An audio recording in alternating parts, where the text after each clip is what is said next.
You can cut this out. I was just mad. I might. I might keep it. I might not. I might. It depends on how much self-loathing I feel at the time.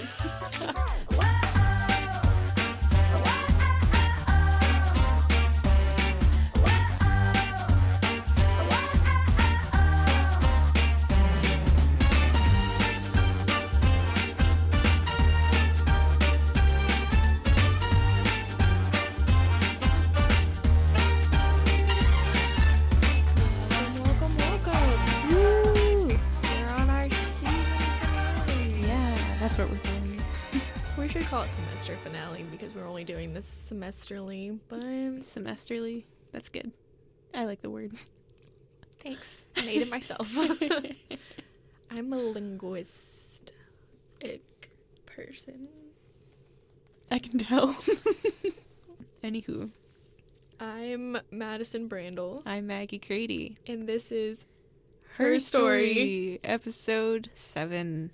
Woo! Wow, we really did it. We've come so far. And we have so much more left to accomplish. Oh yeah, we have plenty more to talk about. I mean, you can always find a woman in history to talk about, I think. If there's a will, there's a woman. That's true. You can't see my facial reactions, but I was a little... It's spot on. Perturbed by that. Yes, welcome. Thanks for sticking with us all semester. We are planning to do this next semester. Probably nothing over the summer.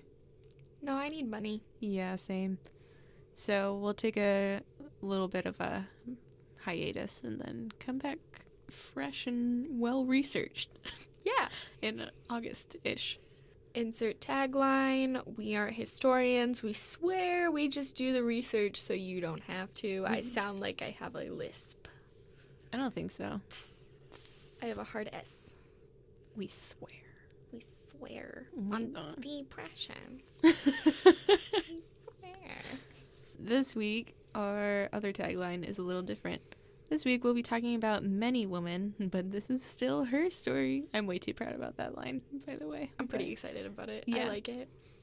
So, because this is our air quotes season finale, or Semesterly finale. Yeah, this is our semester finale. So we're going to do a little bit of a different thing this episode, and we're going to be talking about 3 women in history that are more well-known and in the public eye, and maybe talking more about why they're in the public eye versus other women in history, and maybe what they've done differently, or just, I don't know, why you should know her. There we go. That's where I get what you're putting. Yeah, okay, good.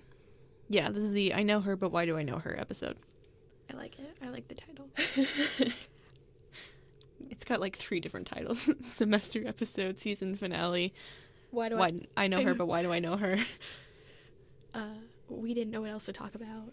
Season finale.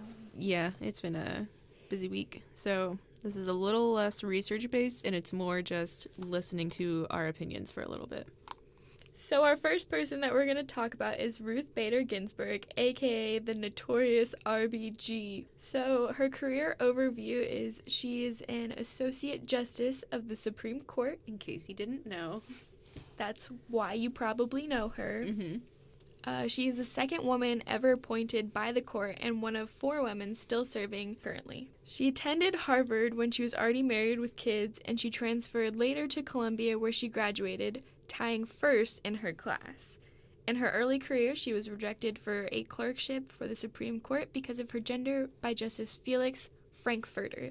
Which made me laugh because Felix is like, it's supposed to mean lucky, or the root is supposed to be lucky, and then Frankfurter is just hot dog. So his name is Lucky Hot Dog. Supreme Court Justice Lucky Hot Dog. She focused much of her legal career on gender equality and social justice, which she won several victories for when arguing as a lawyer in front of the Supreme Court. In 1972, she co-founded the Women's Rights Project as part of the American Civil Liberties Union. The project participated in over 300 litigation cases on behalf of women's rights, and RBG argued 6 gender discrimination cases in front of the Supreme Court, winning 5 of them. Part of her success is attributed to her strategic way of achieving equality. Instead of asking to end all discrimination in one go, she targeted specific areas and built upon each successive victory. She was also strategic in choosing her plaintiffs and sometimes chose male clients to show discrimination is harmful for everyone. RBG was nominated to the Supreme Court by President Bill Clinton, who at the time was looking to diversify the court. RBG is the first Jewish justice to serve since 1969. She was also viewed as a moderate at the time and was actually suggested by a Republican senator. Little did they know. Yeah, in case you don't know, she is like the liberal side of the Supreme Court. When I was in my senior year of high school, I took the dual credit course for ACP government. Mm-hmm. And at the time, Justice Scalia was still alive. And him and RBG were best friends. And it's still funny because Justice Scalia at the time was the most conservative one on the Supreme Court. And RBG was literally the most liberal thing ever. Scalia, there's like a word for it and I totally forget, but he's one of those people that the Constitution should be interpreted or like in the terms of the way that it was written at the time, which is really strange to me that that's like a acceptable way of looking at legal things. But it's just so weird that he's like, well, they wore petticoats at the time, so we should wear petticoats now. And she's just like, maybe we shouldn't. I don't know. And they were that's a bad example, but yeah, and they were like best friends. Mm-hmm. They took like trips together. It's great. I love it. Who wouldn't want to go on vacation with Notorious RBG? I would be scared. Last year, I took a class called Behind the Prize. It's a good class. But one of the people to come in to talk to us was a photographer, and she took a lot of pictures like all over the world. But one of the things that she's known for is her portraits of very famous people, and she took pictures of RBG. She said like, you know, she's been all over in like war zones and really dangerous areas, but the most scared she's been is taking Ruth Bader Ginsburg's portrait because she's so intimidating. She's just such a powerful and tiny woman. I know. It gives us tiny women hope. We can look up to her while also looking her at eye level. Possibly even slightly downward. Yeah, that never happens. Never. Yes. Except if you're my grandma. Sorry, Grandma. You're shrinking, let's be honest. Okay. After Sandra Day O'Connor, the first female justice on the court, retired, RBG was the only woman left. Historians have marked the 2006 to 2007 era of the court as the time RBG found her voice on the court and used it, making stronger dissenting opinions. We don't have time to go into all of her cases and their significance, but look at her Wikipedia if you have a second and want to learn more. She's very interesting, and there are a lot of important cases that she worked on, but because she's not the only person we're talking about today, couldn't go into detail. She does have a couple books about her. I think one is literally called The Notorious RBG. Oh, yes. I've seen that cover, and it's really great. It makes me happy. So if you also have money and want to spend it, that's something you can do if you really love RBG. We are not sponsored by that book, but... We are not, so don't... I wish we were. Wish we were sponsored by anybody. Hint, hint, world. So why does she matter? She's making women's rights victories practical and obtainable, not just something to mock in political cartoons. That's just like the first thing I could think of when talking about why she matters, besides like the obvious of she's literally fighting for women's equality, is that the way she did it is what's so interesting. Like when she was saying or thinking like, you can't just go into a court and say gender equality is bad and we should get rid of it all at once now. Like practically speaking, that just doesn't happen, and you won't achieve your goal if you go in doing that. And she knew that because she knows how the court works. So she did it in a really strategic way that has actually created a lot of noticeable, tangible changes that I think would have come a lot slower if she hadn't gone about it in the way that she did. Yeah, I definitely agree. She like brought in males too. She wasn't just like focusing on like women. She also made it a point to also show that it does happen to men, maybe not as much as women, but... Right, and not just that it happens to men, but just like it still affects everyone. Everyone. Good times. So we're going to do a quick blurb on the Grace O'Malley factor. If you don't know what that is, Maggie, take it away. Well, if you haven't listened to our past 6 episodes, the Grace O'Malley factor is based on Grace O'Malley. She lived from 1530 to 1603, and she was a pirate lord of the O'Malley dynasty in Ireland. Her father passed the lordship on to her, even though she had a brother. She did various impressive things throughout her life, such as once as a young girl, she was told she couldn't sail with her father because her hair would catch in the ropes, so she cut it all off to shame him into letting her go. She petitioned Queen Elizabeth I for release of her sons and half-brother from prison and won, but my personal favorite is she married a man named Richard Burke to increase her wealth and political influence, and once he left on a trip, and when he came back, Grace wouldn't let him into the castle, instead yelling down, "Richard Burke, I dismiss you," and kept the castle for herself, and he could do nothing. So we're going to do Grace O'Malley for the 3 people that we talk about today, but first we're going to start with RBG. 100%. I love her. If you couldn't tell. You need no convincing for this. No, she's a badass woman. I know. She just did it in a more politically practical way. She's sneaky. As much as I agree with Oh no. Go Notorious RBG, I'm not going to give her 100%, because when I think of 100% Grace O'Malley factor, I kind of think of Empress Wu. I mean, I do too, but I just love RBG. That's true. So that's why I give her 100. If I was maybe thinking about this a bit more, I'd tone it down a little bit, but I'm definitely not thinking about But no, go big or go everything. home. Yes, because I'm very hard to impress. And RBG has impressed you. Just her tiny her tiny frame and her gigantic personality. It's a good combo. Great power lies within the small people. I think I'm gonna do like 90%. I can see that. If I was more practical, I'd probably be there too. Yeah, I just think like the way that she has gone about things is really impressive to me, and I think she's done a lot of good stuff. There we go. Please don't die. Yeah, please keep going. How old is she? Old. She is 85. I knew it.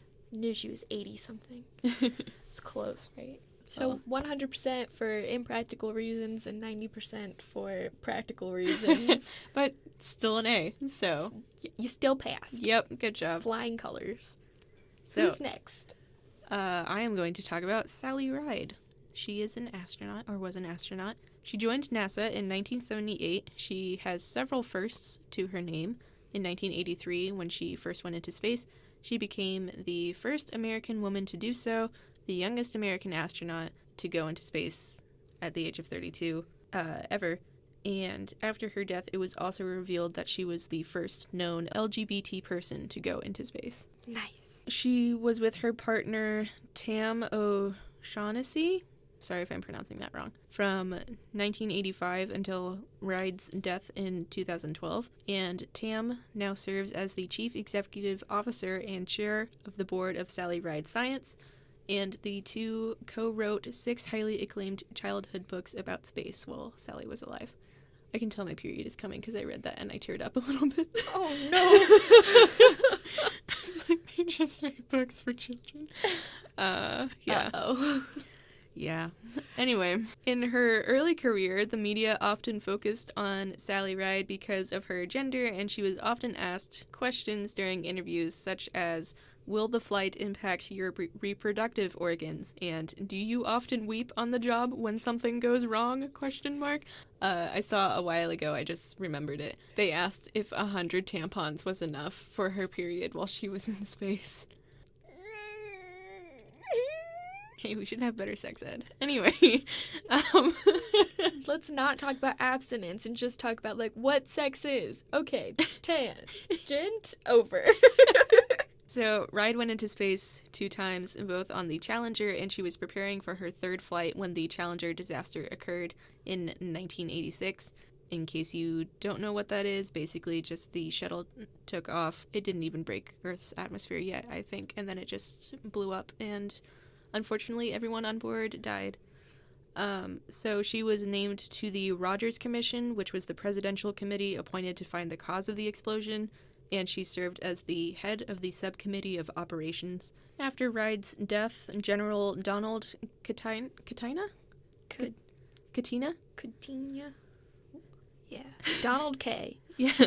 After Ride's death, General Donald Katina revealed she had discreetly given him information on O-rings, which I don't fully understand, but basically it served as the key component to discovering the cause of the accident. I think I read something about that, but I don't have enough information. Like, about O-rings or about her finding out what happened? O-rings. I think I watched a documentary. I saw it was like O-rings, and I was like, yeah. The only part that I gathered was just basically they change. I think they become like harder in different pressures or temperatures, and then that just compounded and led to the explosion or something. We may do the research, but we don't do all the research. Our research is narrowed. And again, there's not enough time to get into much more of her career, but you should definitely look her up if you want to learn more about her, because she did a whole lot more outside of NASA. And so why does she matter? I think she matters because, first of all, she was chosen out of 8,000 applicants to be an astronaut in the first place, so she must have been doing something right. And then because just with her, the Sally Ride Foundation and the books that she and her partner wrote, she's already encouraging kids and especially young girls to learn about science and be interested and to join STEM, which is important because there's a big difference in the amount of men and women that there are in STEM fields. A gender gap. Gender gap, thank you. Those are the words I was looking for. Grace O'Malley factor, ? What do you think? I'm also going to give her a 90% because I don't think I could ever actually go into space.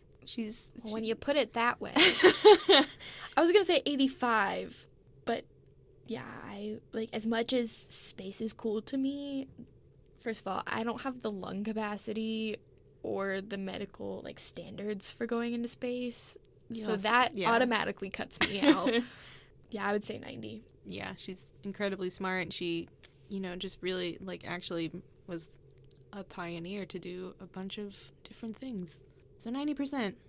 For both. For both.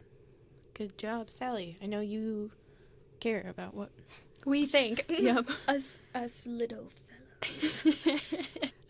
Yeah.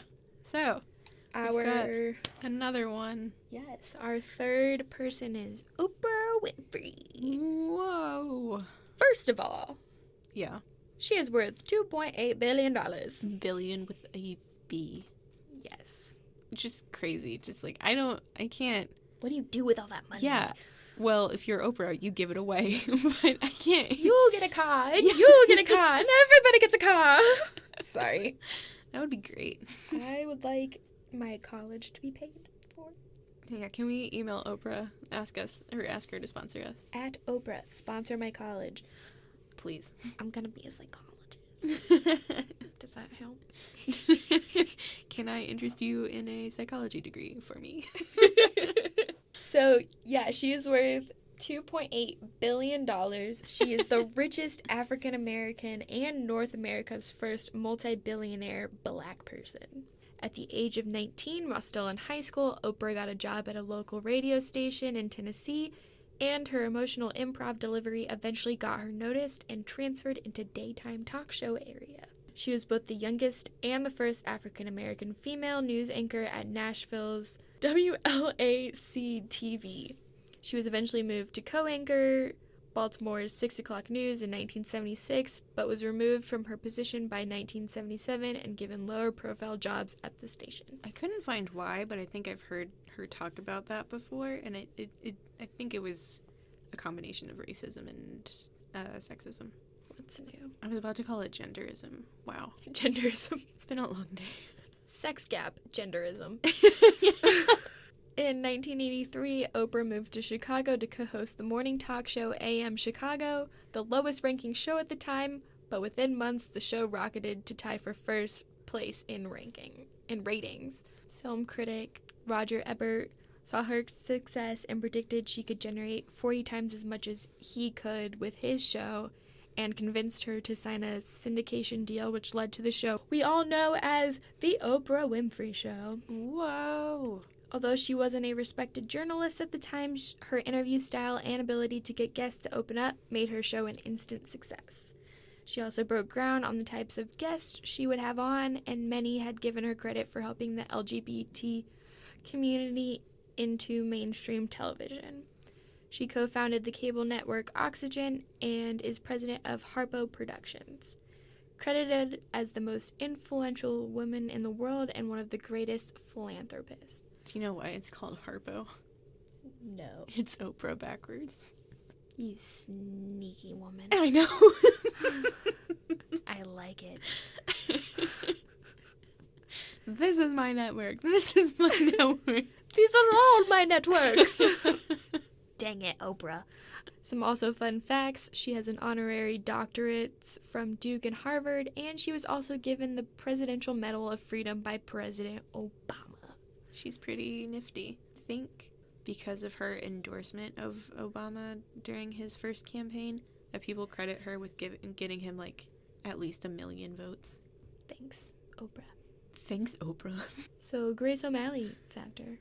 Grace O'Malley factor, question mark, a couple ones in there on accident, an exclamation point. Yes. I think that's a good starting point. Yes. Yes. Yes. I guess I would go with 90 again. She's got her toes and fingers everywhere. And Yeah, she's I'd just go- a great philanthropist.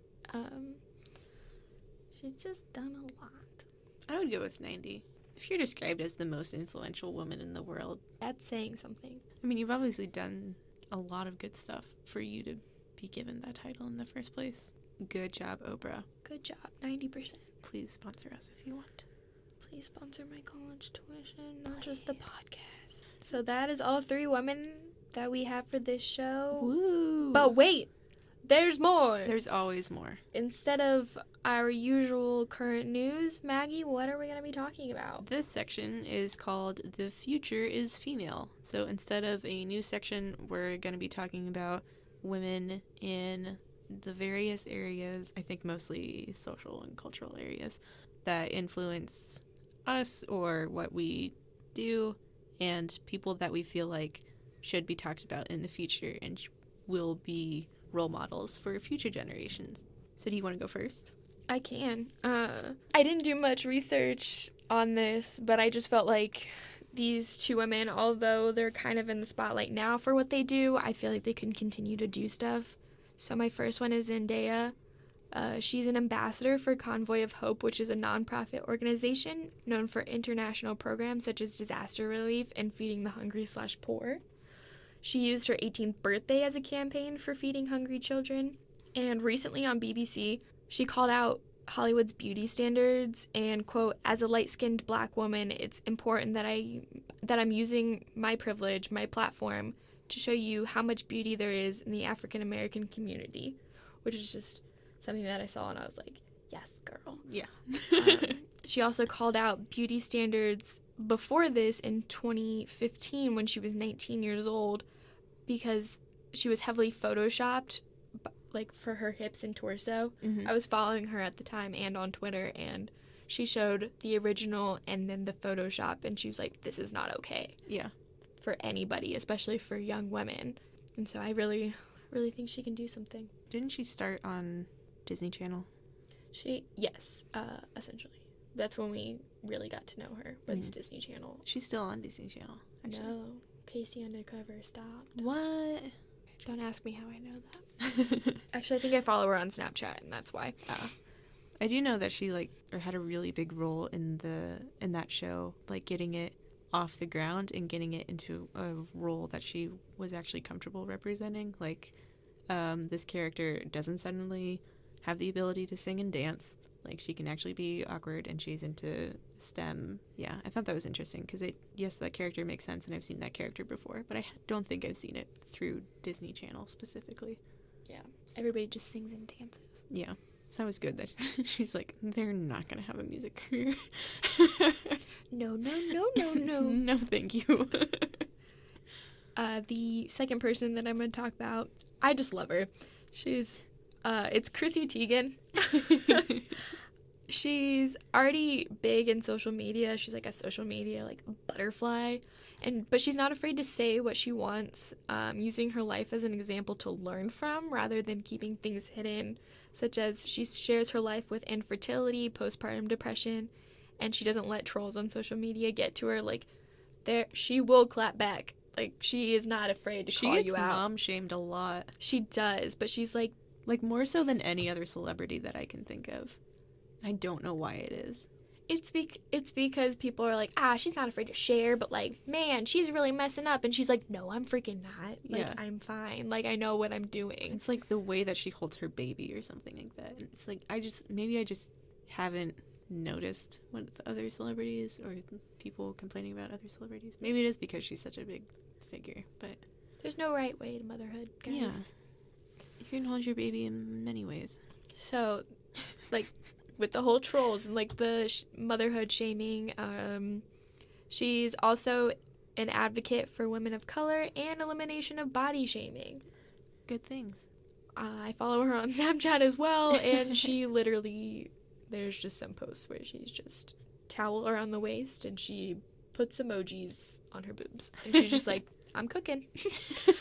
So I really identify with this woman. That's good. Maggie. Yes. Yours is probably a bit more cool. I don't think that's true. Calm, cool, and collected. I got multiple bullet points, that's all. More so than mine. Bullet points are misleading. So I have 2 women and a project thing. First woman is Ava DuVernay. She's the director of Selma and A Wrinkle in Time and a lot of documentaries and I think like Jay-Z music video or 2 or something like that. Good. Basically, she's like really made a name for herself in Hollywood, and as a film major, I like the sound of that, or like seeing her and what she's been able to do as a woman in Hollywood, but also as a woman of color in Hollywood. Not that I am a woman of color, but I like her because she is I think she's the example of what Hollywood needs to look like in the future. Not just as a person of, like, she is a woman of color, but as the types of movies that she makes and the people that she casts. I was listening to another podcast recently that I like called The Bechdel Cast, and they talk about the Bechdel test in women in movies and, like, how women are represented in film. But they talked about the DuVernay test, which is, I don't know if it's, like, a widely recognized test or if it's just something that podcast did, but basically, it's just if there is a person of color character in the movie, are they actually serving their own needs and serving the plot's needs in a way that makes sense, or are they just there to help the white protagonist get through the story? Yeah, which is good. It's just like, you can have diversity, but you need to use that diversity well. Yeah. The other person I have is Emma Watson, who is an actress and an activist that you may have heard about. She was Hermione on Harry Potter. In Harry Potter. She's Hermione. She is also a UN Women Goodwill Ambassador and major promoter of equal education opportunities. She delivered a really powerful speech at the New York UN launching the He for She initiative, which is a program promoting men to advocate for gender equality. I also think she's just a swell person, and I would like to be her friend. But sponsor our friendship, Emma. Wow, we're really trying this episode. Basically, she's really interesting. I think she's a good example of just like a public figure. I see her having the same kind of, I don't know, social standing or in the future as Oprah does now, kind of in my head, where it's just like Oprah is also like an actress and she's on TV and movies and producing and all that stuff, and I think Emma Watson could be the next version of that, or like more so our generation's version of that, where you recognize her from pop culture and stuff, but she also actually does a lot of good in the world. And then the last thing I had was the Style Like You / What's Underneath project. It's this YouTube channel, and they also came out with a book. It was founded by a mom and daughter team, Eliza Goodkind and Lily Mandelbaum, to spread body positivity. And they have people on, and the Style Like You itself is generally promoting body positivity, but the What's Underneath project is like a little mini thing that they have within that. And they have people come on and they tell their life stories. They talk about their sense of personal style and maybe how it's different than mainstream media or fashion or what have you. And then while they're talking, they also take off all their clothes. So it's just like, what's underneath, literally. And it's showing like, people are all this equal and we might all look different, but, basically everyone's the same underneath, and there should be, or that there is more than one idea of beauty. I think you showed me one of these before for Tank. Yes. Tank and the Bang or Tariana Ball, that's her name. She was on there. She's the lead singer of Tank and the Bangers, which is a band that we like. But she did an episode that was really good. I just like it because I think it's a good message that it sends to spread body positivity, and it's a good example of showing how people can have really healthy relationships with their own bodies and just how they were able to reach that through different ways. I like it. Yeah. So yeah, that's less so, I don't know, something that I see spreading in the future, and more just like the idea itself or what it represents spreading and continuing. And with that very powerful thing that you just talked about, I'm being honest, I just sound sarcastic. That is our show for episode 7. Yeah. So you can follow us on Twitter at mm_bside.